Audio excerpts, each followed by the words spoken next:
এটা 1975 সালের 15 আগস্ট। বিদেশি সংবাদ মাধ্যমগুলো বলছে, পরিবেশ দেখে মনে হচ্ছে এই শহরে যেন তেমন কিছুই ঘটেনি। And this is how Dhaka looks today.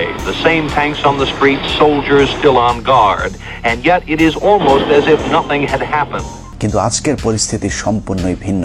Sheikh মুজিবের নাম ধরে কথা বলাও যেন এখন মহা অপরাধ। কিন্তু সেদিন গোলাবারুদ ছাড়া কামান নিয়ে কর্নেল ফারুক শেখ মুজিবের গোষ্ঠী শুদ্ধ রফা দফা করে দিলেও শেখ মুজিবের এত ভালোবাসার মানুষেরা একজন এগিয়ে আসেনি। কেউ কোনো পদক্ষেপ নিল না। ওই লাশ পড়ে থাকলো 32 নম্বরে। ধরে নিলাম অবস্থা ভয়াবহ খারাপ ছিল, কিন্তু কখনো কি চিন্তা করে দেখেছেন যে দেশে সালমান শাহের মতো একজন চিত্রনায়ক মারা যাবার পর শোকে 7 জন মানুষ আত্মহত্যা করতে পারে, সেই দেশে এমন একজন মুজিব প্রেমীও কি ছিল না, যিনি কিনা মুজিবের ভালোবাসায় অন্তত আত্মহত্যা করতে পারত? আসলে শেখ মুজিবের প্রতি এখনকার আলগা প্রীতি আর তখনকার পরিস্থিতি ছিল সম্পূর্ণ ভিন্ন রকম।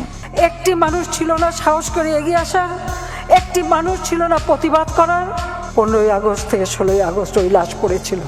কেন কেউ এগিয়ে আসেনি সেটাই আজকের অনুসন্ধানের মূল বিষয়। আজকে যারা শেখ হাসিনাকে দেখছেন তাদের অনেকেরই ধারণা শেখ হাসিনা খারাপ হলেও মুজিব খুবই ভালো মানুষ ছিলেন, কিন্তু বাস্তবে শেখ হাসিনা তার পিতার ডুপ্লিকেট কার্বন কপি। দুজনই পেছনে তেল নিতে পছন্দ করতেন, কিন্তু সমালোচনা সহ্য করতেন না।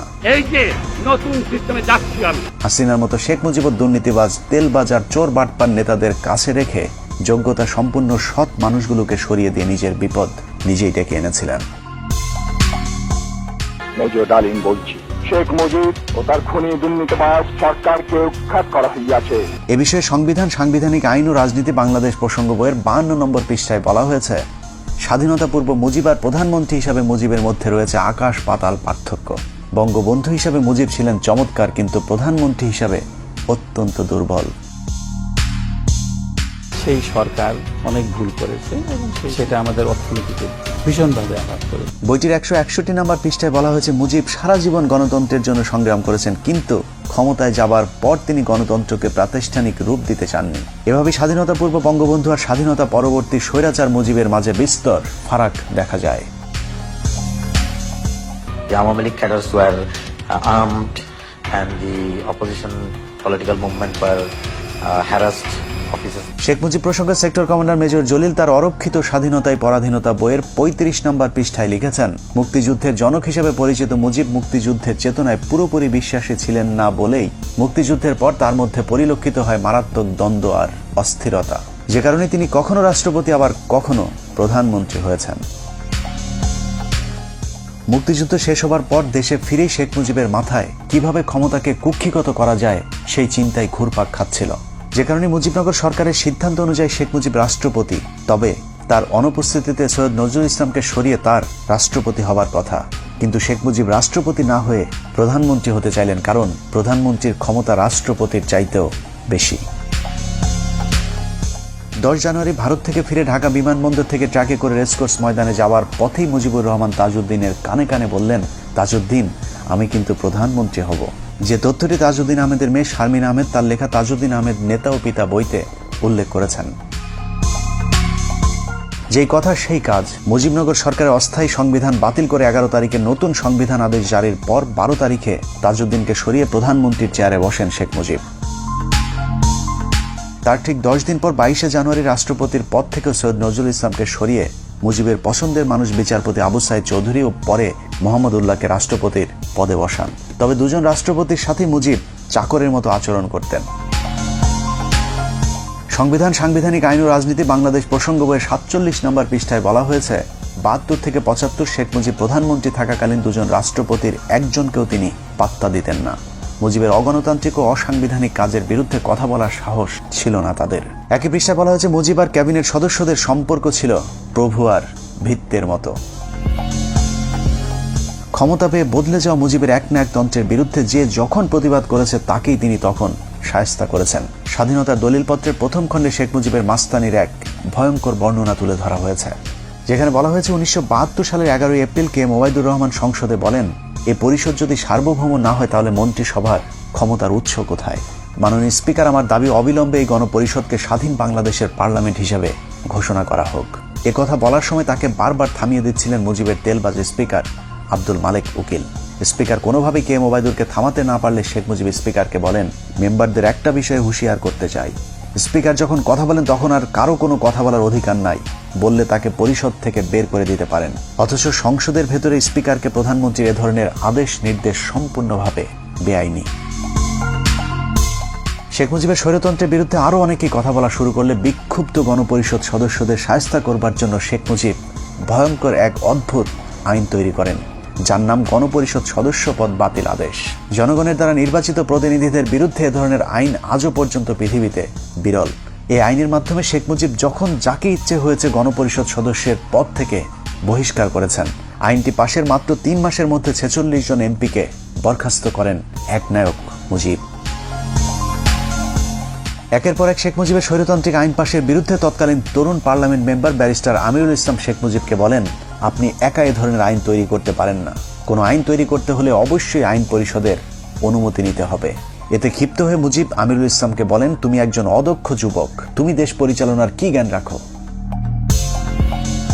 একই পৃষ্ঠায় বলা হয়েছে, মুজিব জরুরি অবস্থার ভয় দেখিয়ে বলেন, আমি চাইলে 3 বছরের জন্য কোনো কথা হবে না, কোনো সমালোচনা সহ্য করা হবে না, কোনো গণতন্ত্র চলবে না। যে কারণে বইটির 161 নম্বর পৃষ্ঠায় শেখ মুজিবকে মাতাল মদখোর ড্রাইভারের সাথে তুলনা করা হয়েছে। বিখ্যাত ইতিহাসবিদ ব্যারিস্টার আব্দুল হালিম তার বইতে লিখেছেন, মুজিব ছিল প্রাতিষ্ঠানিক শিক্ষাহীন নেতা, গণতন্ত্রে অশিক্ষিত মূর্খ নেতা হল মাতাল ড্রাইভারের মতো। শেখ মুজিবের করুণ পরিণতির জন্য যে আইনটি নিয়ামক হিসাবে ভূমিকা পালন করেছে তা হল রক্ষী বাহিনী অ্যাক্ট। 1972 সালের 8 ফেব্রুয়ারি ভয়ঙ্কর জাতীয় রক্ষী বাহিনী আইন পাশের মাধ্যমেই সেনাবাহিনীকে খেপিয়ে তুলেছিলেন Mujib. State apparatus and physical force. So Rakhi Bahini was launched. The Awami League cadres were armed, and the opposition political movement were harassed. সেনাবাহিনী যেন তাকে কখনো ক্ষমতা থেকে সরাতে না পারে, সেজন্যই মূলত তিনি সেনাবাহিনীর আদলে এই বাহিনী গড়ে তোলেন, যা পৃথিবীর ইতিহাসে আজ পর্যন্ত কোনো রাষ্ট্রপ্রধান করেননি। এ প্রসঙ্গে শেখ মুজিবের রাজনৈতিক সহচর মিজানুর রহমান চৌধুরী লিখেছেন, রক্ষী বাহিনীর তত্ত্বাবধানের দায়িত্ব ছিল শেখ মুজিবের রাজনৈতিক সচিব তোফায়েলের উপর, যে কারণে রক্ষী বাহিনীর পোশাক সহ যে কোনো সুযোগ সুবিধা খুব দ্রুত শেখ মুজিবের কাছ থেকে অনুমোদন করানো যেত। কিন্তু সেনাবাহিনীর ক্ষেত্রে তা ছিল সীমিত। সামরিক বাহিনীর প্যাটার্নে রক্ষী বাহিনী গঠন হলেও তাদের কর্তব্য পালনে কিংবা ক্ষমতা প্রয়োগের উৎস হিসেবে সংসদের কোনো আইন ছিল না। এক পর্যায়ে রক্ষী বাহিনীকে আইন শৃঙ্খলা রক্ষায় পুলিশের মতো দায়িত্ব দেওয়া হয়, বিশেষ করে জাসদ কিংবা চীনপন্থীদের অর্থাৎ ভারত বিরোধীদের দমন করার জন্য নামানো হয়। কিন্তু এ কাজে গিয়ে তারা যে বাড়াবাড়ি করে তাতে জনগণের কাছে আতঙ্কের এক মূর্ত প্রতীক হয়ে দাঁড়িয়েছিল রক্ষী বাহিনী। পাশাপাশি সেনাবাহিনীরও হিংসার পাত্র হয়ে দাঁড়ায়। কেউ কেউ এমন কথাও বলেছে যে এর চেয়ে পাকিস্তান আমলই তো ভালো ছিল। মুজিব ক্ষমতায় টিকে থাকার জন্য হাজার হাজার রাজনৈতিক কর্মীকে হত্যা করে, জাসদের 10,000 কর্মীকে জেলে রাখে, মোশাররফ হোসেনকে হত্যা করে, সিরাজ শিকদারকে হত্যা করে। সশস্ত্র রক্ষী বাহিনীর এসব সন্ত্রাসী কার্যকলাপকে প্রতিহত করতেই সশস্ত্র জাসদ গণবাহিনী প্রতিষ্ঠা অনিবার্য হয়ে পড়েছিল। শতভাগ মুক্তিযোদ্ধাদেরকে নিয়ে গঠিত রক্ষী বাহিনীর অত্যাচারের কারণে ওই সময় ব্যাপক জনপ্রিয় হয়েছিল শতভাগ মুক্তিযোদ্ধাদের নিয়ে গঠিত দল জাসদ, যার ফলে 1973 সালে নির্বাচনে আওয়ামী লীগের প্রধান প্রতিদ্বন্দ্বী হয়ে দাঁড়ায় জাসদ নামক নতুন ওই রাজনৈতিক দলটি। মানুষের সিভিল রাইট এবং মানুষের ফান্ডামেন্টাল রাইটস এগুলি কাঠিল করে দিয়ে মুজিব ক্ষমতা থাকার চেষ্টা করে। শেখ মুজিবের দুঃশাসন আর সন্ত্রাসী রক্ষী বাহিনী নির্যাতনে অতিষ্ঠ হয়ে 1973 সালে নির্বাচনে জাসদকেই ভোট দিয়েছিল মানুষ, কিন্তু শেখ মুজিব স্বাধীন বাংলাদেশের প্রথম নির্বাচনে ভোট ডাকাতি করে জাসদের জয় ছিনিয়ে নেয়। সংবিধান, সাংবিধানিক আইন ও রাজনীতি বাংলাদেশ প্রসঙ্গ বইয়ের 51 পৃষ্ঠায় শেখ মুজিবের ভোট চুরির এক অকল্পনীয় বর্ণনা দেওয়া হয়েছে, যেখানে বলা হয়েছে 1973 সালে নির্বাচনে ভোট গ্রহণ শেষে যখন বেতার টিভিতে ফল ঘোষণা হচ্ছিল, তখন আওয়ামী লীগ যখন দেখল তাদের প্রথম সারির কয়েকজন নেতাই পরাজিত হয়েছে, তখন তাদের মধ্যে আতঙ্ক কাজ করেছিল, যে কারণে তারা মিডিয়া কুয়ের আশ্রয় নেয়। কেন্দ্রীয় প্রচার কমিটিকে বাদ দিয়ে গণভবনের কন্ট্রোল রুমে ফলাফল প্রচারের দায়িত্ব নিয়ে ভোট গণনা বন্ধ করে দেওয়া হয়। আওয়ামী লীগের কতিপয় নেতাকে জোর করে জেতানোর জন্য কয়েকটি কেন্দ্রে হেলিকপ্টার পাঠিয়ে সেখানকার ব্যালট বাক্স ছিনিয়ে এনে নতুন ব্যালট রেখে আসা হয় ভোট কেন্দ্রগুলোতে। সর্ববৃহৎ ভোট পেয়ে আমার বাবা পুরা বাংলাদেশের মধ্যে সর্ববৃহৎ ভোট পেয়ে এমপি হয়েছিল এবং বিবিসি থেকে ডিক্লেয়ার দিয়েছিল। কিন্তু শেখ মুজিব উঠে সহ্য করতে না পারে আমার বাবার বিরুদ্ধে যে দাঁড়াছিল এম সিদ্দিক, ও মাত্র 10,000 ভোট পাইছিল, আমার বাবা পেয়েছিল 90,000 ভোট। তারপরে ওকে ডিক্লেয়ার দিছে, আমার বাবাকে বল প্রয়োগ করে এবং ঘেরাও, ও আমার বাবাকে বাড়ির মধ্যে ঘেরাও রেখে এই কাজটা করা হয়েছিল। ভোট ডাকাতির মতো 1973 সালে নির্বাচনে শেখ মুজিবই প্রথম বিরোধী প্রার্থীকে গুম করার নজিরও স্থাপন করেন। 73 নির্বাচনে শেখ মুজিব 4টি আসনে মনোনয়ন জমা দেন। এর মধ্যে ভোলার জাসদ নেতা ডাক্তার আজহারউদ্দিন ছিলেন শেখ মুজিবের শক্তিশালী প্রতিদ্বন্দ্বী, যে কারণে মুজিব তাকে মনোনয়নপত্র জমার দিনই অপহরণ করে ওই আসনে বিনা প্রতিদ্বন্দ্বিতায় জয়লাভ করেন। ওই সময় গণকণ্ঠ পত্রিকাটি ব্যাপক জনপ্রিয় এবং সরকারের সমালোচক ছিল, যে কারণে পত্রিকাটির নির্বাহী সম্পাদক আফতাব উদ্দিনকে জোর করে গাড়িতে তুলে চোখ বেঁধে নিয়ে যায়। তাদের বিরুদ্ধে কোনো কথা পত্রিকায় লেখা যাবে না শর্তে রাত 9টার দিকে তাকে ছেড়ে দেওয়া হয়, যে তথ্যটি জাসদের উত্থান পতন অস্থির সময় রাজনীতি বইয়ের 98 পৃষ্ঠায় উল্লেখ করা হয়েছে। জাতীয় নির্বাচনের মতো সব নির্বাচনেই ভোট চুরিতে জড়িত ছিল মুজিব ও তার পরিবার। ডাকসু নির্বাচনে জাতীয় সমাজতান্ত্রিক দলের সমর্থিত পরিষদের কাছে মুজিব সমর্থিত পরিষদ পরাজিত হতে পারে এমন খবরে শেখ মুজিবের বখাটে পুত্র শেখ কামাল ডাকসুর ব্যালট বাক্স ছিনতাই করেন। প্রতিপক্ষরা মিছিল নিয়ে বের হলে শেখ কামাল সেখানে অস্ত্র হাতে দাঁড়িয়েছিলেন, যে তথ্যটি বইয়ের 106 নম্বর পাতায় বলা হয়েছে। শেখ কামাল যে রাতে ব্যাংক ডাকাতি করতে গিয়ে গুলিবিদ্ধ হয়েছিল সেদিনও শেখ মুজিব বলেছিলেন শেখ কামালকে তিনি হাসপাতালে দেখতে যাবেন না, কিন্তু ওই সময়ের পুলিশের আইজিপি তার এক ডায়েরিতে উল্লেখ করেছেন 2 দিন পর শেখ মুজিব তাকে ঠিকই হাসপাতালে দেখতে গিয়েছিলেন, যদিও শেখ হাসিনা ইদানিং ব্যাংক ডাকাতির ঘটনাটিকে ষড়যন্ত্র বলে দাবি করে থাকেন। কামালকে তো ব্যাংক ডাকাতি মানালো, মিথ্যা অপপ্রচার কিভাবে দিয়েছিল। শেখ কামালের এসব সন্ত্রাসী কার্যকলাপকে মুজিব কতটা প্রশ্রয় দিতেন তার বর্ণনা দেওয়া হয়েছে বইটির 106 নম্বর পাতায়। বলা হয়েছে ঢাকা বিশ্ববিদ্যালয়ের ইতিহাসে এটি ছিল কলঙ্কজনক একটি দিন। একটি বিশ্ববিদ্যালয়ের ছাত্র সংসদ নির্বাচন সরকার বিরোধী ছাত্র সংগঠন জিতে যাবে, এটা মেনে নেয়ার মতো উদারতাও আওয়ামী লীগ সরকারের ছিল না। ঢাকা বিশ্ববিদ্যালয়ে তখন শেখ মুজিব একজন সমচা মার্কা উপাচার্য নিয়োগ দিয়েছিলেন, যার নাম অধ্যাপক মুজাফফর আহমদ চৌধুরী। তার কাছে সাধারণ ছাত্ররা ভোট ডাকাতির বিষয়টির বিচার নিয়ে গেলে তিনি কোনো ব্যবস্থা নিতে অপারগতা জানান। এর পুরস্কার হিসেবে কিছুদিনের মধ্যে মুজাফফরকে শেখ মুজিব টেকনোক্রেট মন্ত্রী হিসেবে শিক্ষা মন্ত্রণালয়ের দায়িত্ব দিয়েছিলেন। মুখে বড় বড় কথা বলার ভেতরে দুর্নীতিবাজদেরকে প্রশ্রয় দেয়া, এটাই ছিল শেখ মুজিব। এভাবেই ভোট চুরির মাধ্যমে ক্ষমতায় আসার পর আওয়ামী এমপিরা লাগামহীন দুর্নীতির মাধ্যমে দেশকে দুর্ভিক্ষের দিকে ঠেলে দেয়, যে কারণে 1974 সালে দেশে ভয়াবহ দুর্ভিক্ষ দেখা দেয়। তবে আওয়ামী লীগের লোকেরা তখনও ঠিক এখনকার মন্ত্রীদের মতো বেহেস্তে ছিলেন। বাস্তবে দোজকে থাকা মানুষদেরকে তখনও বেহেস্তে আসি বলতে বাধ্য করা হতো। দুর্ভিক্ষ নিয়ে সরকারের সমালোচনা করলেই চলতো তার উপর নির্যাতন। ভাত দে হারামজাদা, তা না হলে মানচিত্র খাবো। আলোচিত কবি রফিক আজাদ শেখ মুজিবকে উদ্দেশ্য করে ভাত দে হারামজাদা কবিতাটি পাঠ করলে তাকে জেলে পাঠিয়ে দেন শেখ মুজিব। ইংল্যান্ডের লোক কষ্টে আছে, অন্যান্য দেশের তুলনা করলে আমরা পাকিস্তানের 37%, আমরা তো সুখে আছি, বেহেশতে আছি বলতে হবে। বর্তমানের হাসিনা সরকারের মতোই মুজিব সরকার দেশের দুর্ভিক্ষ নিয়ে মশকরা করতেন। বিদেশি একজন সাংবাদিক মুজিবকে প্রশ্ন করেছিলেন মানুষ খাবার পাচ্ছেন না, জবাবে মুজিব বলেন এই সবই গুজব, আমরা ফ্রিতে মানুষকে খাবার দিচ্ছি বলেই মাত্র 27,000 মানুষ মারা গিয়েছে, তা না হলে কয়েক মিলিয়ন মানুষ মারা যেতে পারত। It seems that many people, perhaps tens of thousands of people, are simply not getting food in this country. It's not correct. Then 27,000 people could not even die. 27,000 মানুষ মারা যাওয়াকে শেখ মুজিব কিছুই মনে করেননি, যে কারণে 1974 সালের দুর্ভিক্ষের পর সারা দেশের মানুষ মুজিব সরকারের বিরুদ্ধে ক্ষোভে ফুঁসে উঠেছিল। শেখ মুজিব তখন বুঝতে পেরেছিলেন দেশে গণতন্ত্র থাকলে বেশি দিন আর ক্ষমতায় থাকা যাবে না, যে কারণে তিনি বলেছিলেন আমাদের যে অবস্থা, আগামী নির্বাচনে আমরা 25-30টির বেশি আসন পাব না, তখন স্বাধীনতা বিরোধীরা আমাদেরকে কচু কাটা করবে। এই উপলব্ধি থেকে শেখ মুজিব জোর করে ক্ষমতায় থাকতে বাকশাল গঠনের পরিকল্পনা হাতে নেন।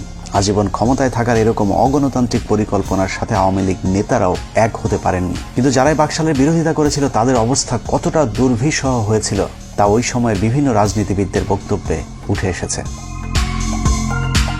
মুজিব সাহেব went for Bakshal, which means one leader, one party, one country. Mizanur Rahman Chowdhury তার রাজনীতির 3 কাল বইতে লিখেছেন 1975 সালের 21শে জানুয়ারি সংসদীয় দলের শেষ বৈঠকে শেখ মুজিব বাকশালের পক্ষে কে কে আছে তা জানতে চেয়ে সবাইকে হাত তুলতে বলেন। বেশিরভাগ ভয়ে হাত তুলল মিজানুর রহমান চৌধুরী হাত না তুলে বক্তব্য দেওয়ার জন্য উঠে দাঁড়ালে শেখ মুজিব তাকে উচ্চ স্বরে ধমক দিয়ে বলেন তুই বস, তুই বস। মিজানুর রহমান বসে পড়ার পর তাকে হাত তুলতে বললেও তিনি মুজিবের কথা শোনেননি। এরপর সংসদ থেকে বেরিয়ে বাসায় গিয়ে জানতে পারেন শেখ মুজিব স্বরাষ্ট্রমন্ত্রী মনসুর আহমেদকে নির্দেশ দিয়েছেন মিজানুর রহমানকে কিছুদিন জেলে আটকে রেখে তার মাথা ঠান্ডা করবার জন্য। বাকশালের মাধ্যমে শেখ মুজিবের শেষ পরিণতি ঘটবে এটা সবার আগে বুঝেছিলেন তাজউদ্দিন আহমেদ। তিনি মুজিবকে বলেছিলেন, মুজিব ভাই, এজন্যই কি আমরা 24 বছর সংগ্রাম করেছিলাম? দেশ যেভাবে চলছে আপনি থাকবেন না, আমরাও থাকবো না। এদেশ চলে যাবে রাজাকার আল বদরদের হাতে। ব্যারিস্টার মইনুল পরিকল্পনা করেছিলেন অন্তত 25 জন এমপিকে যদি গোপনে বাকশালের বিরুদ্ধে দাঁড় করানো যায় তাহলে চতুর্থ সংশোধনী পাশ করতে পারবে না। এই পরিকল্পনা শেখ মুজিব জেনে যাবার পর সংসদে ঘোষণা দেন, বাকশালের বিরুদ্ধে কোনো এমপি বিরোধিতা করলে তাদেরকে জবাই করে টুকরো টুকরো করে কুকুর দিয়ে খাওয়ানো হবে। এভাবে ক্ষমতার লোভে সংসদ, সংবিধান, আইন, বিচার, শাসন সবকিছুকেই কুক্ষিগত করে দেশকে এক নরকে পরিণত করেছিল শেখ মুজিব। অনেকে একটি যৌক্তিক প্রশ্ন করে থাকেন, শেখ মুজিব যদি ভালো না হবে তাহলে পাকিস্তানিরা তাকে এতদিন জেলে কেন রেখেছিলেন? লম্বা সময় জেল খাটলে যদি কেউ জাতির পিতা হয়ে যায় তাহলে পিচ্চি হান্নান কাইল্লা মজিদ কিংবা সুইডেন আসলামকেও আওয়ামী লীগের বাপ ডাকা উচিত। কোনো সন্দেহ নেই শেখ মুজিব একজন সাহসী নেতা ছিলেন, যে কারণে বিরোধী দলে থাকাকালীন পাকিস্তানি সরকারের বিরোধিতা করে বারবার তিনি জেলে গিয়েছেন। তার জন্য মানুষের কাছে ভালোবাসার বঙ্গবন্ধু উপাধিও পেয়েছিলেন। কিন্তু সাহস আর সততা এক জিনিস না। পৃথিবীর যত চোর, বাটপার, বদমাই, সন্ত্রাসী আছে তারা সকলেই অবশ্যই সাহসী। শেখ মুজিব সাহস দেখিয়েছিলেন, কিন্তু ক্ষমতায় যাবার পর তার সততা দেখাতে পারেননি, যদিও মুখে তিনি সবসময় সততার বুলি আওড়াতেন। তুমি যখন শাসন করবা, সোহাগ করতে শেখো, তাদের দুঃখের দিনে পাশে দাঁড়িয়েও। প্রতিটা রাজনীতিবিদ এরকম মধুর মধুর কথা বলেন। অপ্রিয় হলেও সত্য, এদেশে রাজনীতি মানেই নেতাদের লাভজনক ব্যবসা। প্রতিটা রাজনীতিবিদ বিরোধী দলে থাকাকালীন জনগণের অধিকারের কথা বলে, আবার ক্ষমতায় গেলে চুরি করে, ঠিক যেমনটা বিএনপির অনেক নেতা করে দলকে ডুবিয়েছে। এখনো বিএনপির অনেকেই অপেক্ষায় আছেন দল ক্ষমতায় এলে আবারও আল্লাহর নাম নিয়ে চুরি শুরু হবে, কিন্তু এখন তারাই আবার আওয়ামী লীগের চুরির বিরুদ্ধে কথা বলে। এটার নামে রাজনীতি, সাহিত্যের ভাষায় যাকে বলা হয় সুযোগ না পেয়ে ভদ্র। শেখ মুজিবও যতদিন ক্ষমতা না পেয়েছেন ততদিন সৎ ছিলেন, মানুষের অধিকার নিয়ে কথা বলতেন, কিন্তু ক্ষমতা পেয়েই হয়ে যান বেয়াদব, দুর্নীতিবাজ, স্বৈরশাসক। কাউকে সম্মান করতেন না মুজিব, তার চেয়ে বয়সে বড় মানুষদেরকেও তিনি তুই করে ডাকতেন। ক্ষমতা তাকে এতটা অহংকারী করে তুলেছিল যে বিদেশি গণমাধ্যমের সামনেই কলকিতে সুখ টান দিতেন। এভাবেই প্রধানমন্ত্রীর পদটিকে তিনি কলঙ্কিত করেছিলেন।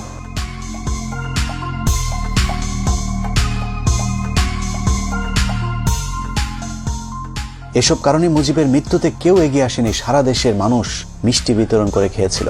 ঢাকা শহরের কোনো দোকানে সেদিন মিষ্টি খুঁজে পাওয়া যায়নি। একটি মানুষ ছিল না প্রতিবাদ করার? কেন করতে পারেনি? এত বড় সংগঠন, এত সমর্থক, এত লোক, কেউ তো একটা কথা বলার সাহস পায়নি। খোদ আওয়ামী নেতারাও তার লাশ দেখতে যাননি। এতদিন মুজিবের চামচামো করা স্পিকার আব্দুল মালেক উকিল বলেছিলেন, জাতি ফেরাউনের কবল থেকে মুক্তি পেল। মুজিবের কাছের সহচর আতাউর রহমান খান 15 আগস্টকে নাজাত দিবস ঘোষণা করেছিলেন। শেখ মুজিবুর রহমানের বিরুদ্ধে যা করছে তারা তাকে যারা খুন করলো, মাওলা দয়া করিয়া শেখ মুজিবুরের খুনিদেরকে জান্নাতের বাগান বানাই দাও। 1975 সালে বাঙালি ফেরাউনের হাত থেকে নাজাত পেয়েছিল, আর 2022 সালে নমরুদের মায়ের হাত থেকে নাজাত চায়। আল্লাহ হাফেজ।